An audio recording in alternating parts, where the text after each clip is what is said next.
This presentation is about behaviorism and how that relates to learning disabilities and related mild disabilities. So first we'll have to look at what is behavioral psychology.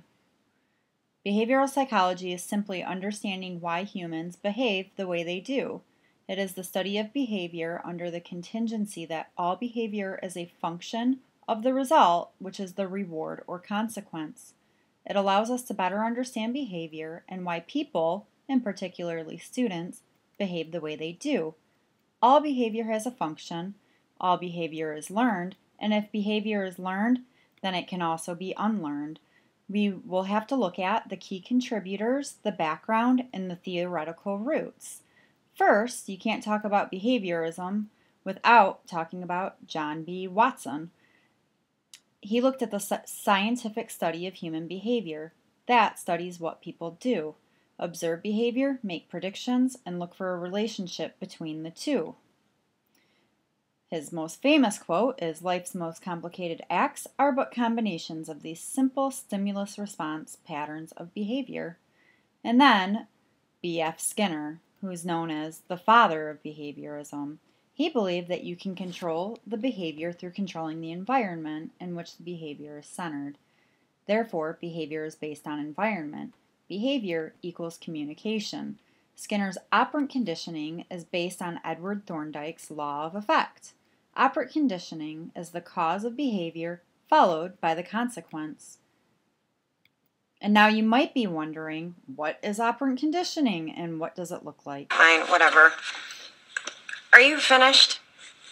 Well, thank you. How thoughtful. Would you like a chocolate? Yeah, sure. Thanks. Oh, sorry, Sheldon. I almost sat in your spot.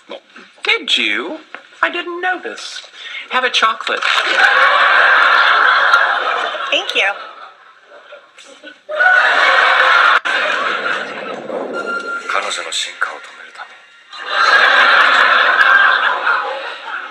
What's this cartoon called again?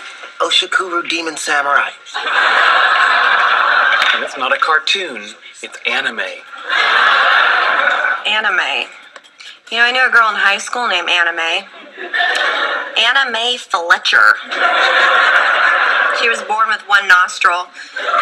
Then she had this bad nose job and basically wound up with 3.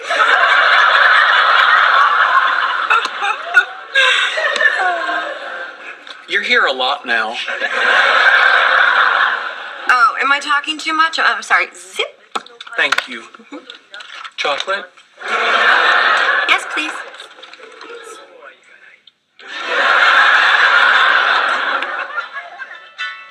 Oh. Hey, Kim. Yeah, you know what? Hold on. Let me take this in the hall.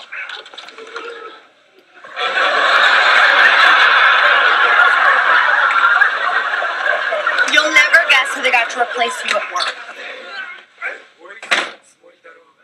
Okay. I know what you're doing.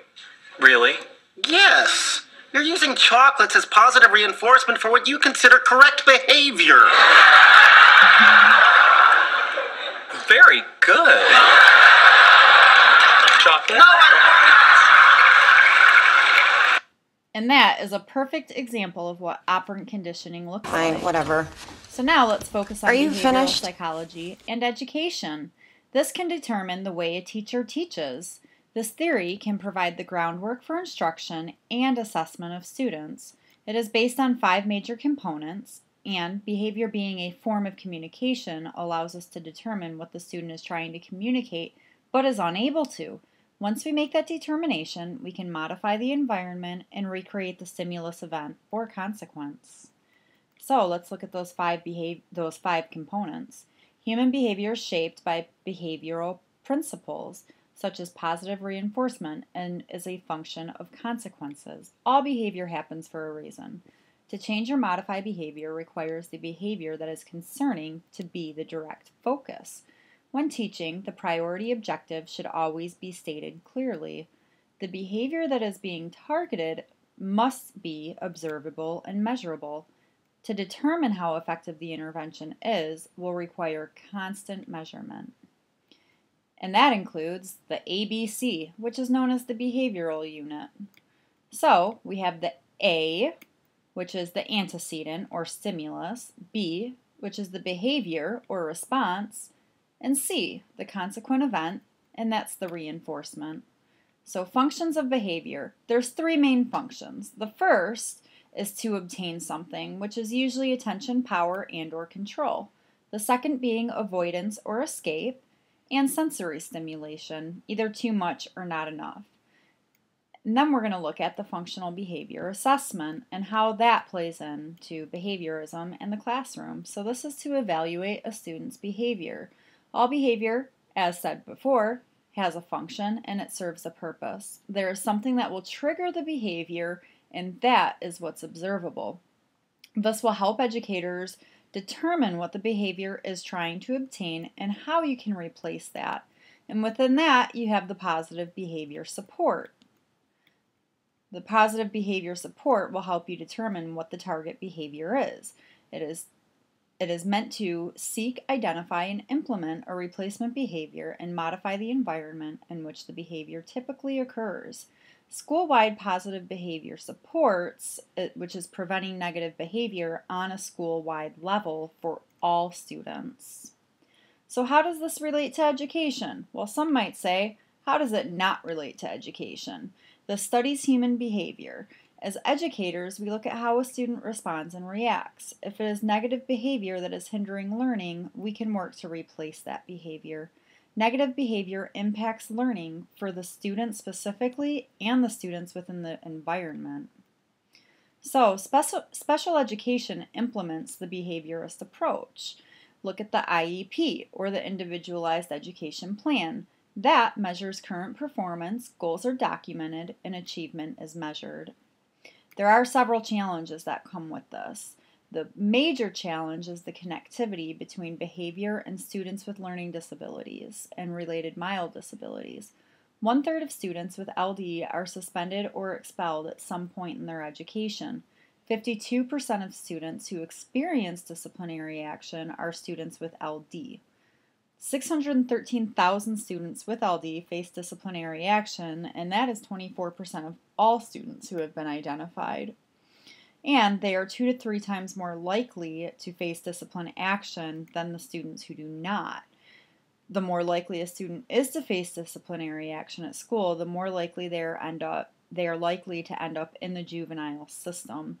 And incarcerated juveniles with LD are 14% of all, and academic achievement. These are some startling facts. So, we can use direct instruction. This creates an intense level of focus that there is not time to misbehave. This is the preferred teaching style for behaviorists. It is directed and controlled by the teacher. It includes structured materials, goal setting, clear and concise directions for student, continuous monitoring, and immediate feedback. And it does not move on until one specific skill is mastered. So how do I identify learning disabilities and related mild disabilities? First, the discipline rate. Not progressing as they move through the RTI, and continuous negative behaviors are occurring, which would go along with the discipline rate. RTI and interventions are remaining to be unsuccessful. Could it be avoidance? Are there high levels of avoidance? And response to research-based interventions are not successful either. Also, progress monitoring. Let's look at response to intervention, or RTI. All tiers can incorporate positive and negative reinforcement. The RTI approach is used in identifying learning disabilities and is now being used in more and more schools. The RTI approach attributes to reasons of why less students are being labeled, creates a school-wide system of support for positive strategies that are used in promoting positive behaviors in the school environment for all students. This is not just beneficial for students with disabilities, it's a benefit for all. So strategies for educators, there's actually tons of different strategies. Here we'll just focus on a few. teachers can determine the root of negative behavior and implement positive behavior supports through the creation of interventions. Identify the student's strengths. Praise, praise, praise, and be specific. Let the student know what they are doing correctly. Modify the seating arrangement. Have a variety of activities within a lesson while using differentiated instruction. Incorporate technology and always look for the good in that student. With behaviorism comes some controversies. Not all people are supporters of people being trained like an animal. Behaviorism versus cognitive theory. The cognitive revolution was a response to behaviorism. Theory of the mind, not necessarily all a response to environment, the input and output. Is behavior measurable? A behaviorist says yes. But others would say, is it a tangible unit that can be measured? Parental views of specific behavior could differ from that of an educator and maybe see it as mind control or programming, like in the video that we watched. And there's also cultural difference when we look at parental views. So the future and beyond, RTI is the future. Cultural differences will definitely be a part of this and influence the way educators use behavior analysis. There will be more thorough training for general education teachers as more schools implement the use of RTI. Training for teachers in the use of applied behavior analysis and the implementation of curriculum-based measurements that are district-wide. And here's a list of the sources for this presentation, and I'd like to thank you for being a part of this and watching it. You did a really great job. Would you like a chocolate?